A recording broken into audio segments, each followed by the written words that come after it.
While terms of the first phase of the Gaza ceasefire have been set, the most controversial issues of the larger peace plan have not been resolved. Once the hostages and prisoners are exchanged, Israel's partial withdrawal is completed, and the flow of aid begins, negotiations over other crucial issues in U.S. President Trump's 20-point plan will begin. Among these issues is the governance of Gaza, which Trump says would be through an international peace board that he will chair and which will also include former UK Prime Minister Tony Blair.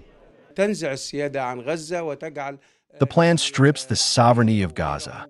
It puts Blair or someone else in control of the enclave, far from the Palestinian Authority's reach, and it marginalizes the two-state solution. The three mediators' job is to first restore peace. Then they will move to negotiate a two-state solution in a comprehensive form. For Gaza's security, Egypt suggests deploying 5,000 Palestinian police forces, which it and Jordan are training.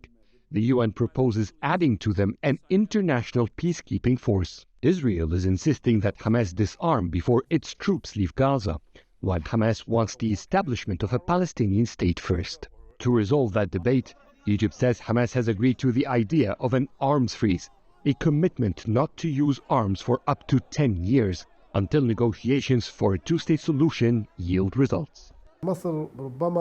Egypt usually creates solutions that reaches a middle ground that yields positive results. Freezing the arms under Egyptian guardianship. This cannot be undermined.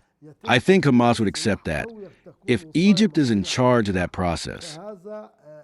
While there is global agreement over the reconstruction of Gaza, the means for its implementation is under question. Experts fear that Trump's plan could lead to what is known as disaster capitalism, through which international firms benefit from the profits of reconstruction rather than the local communities who are in dire need. Trump signaled that there are rich nations that can take over the reconstruction. Israel wants to obstruct that process. Most of the passages through which the reconstruction material and machinery would enter are Israeli passages. I believe one of Israel's demands to accept reconstruction will be to avoid Palestinian companies. In any case, many analysts see Egypt shouldering most of the responsibilities of the negotiations and the execution of a Gaza plan, as it is the only country besides Israel that borders the Palestinian enclave. Egypt is the main mediator in previous hostage exchange agreements between Israel and Hamas. Egypt is the country most keen about the flow of aid into Gaza to Palestinian refugees. Its role is also to keep calm and ensure a permanent ceasefire lasts. It is expected that Egypt will get involved in all executive processes regarding Gaza, in addition to mediating efforts to get agreement over the remaining points in Trump's plan. The country is planning to host an international conference for Gaza's reconstruction plan.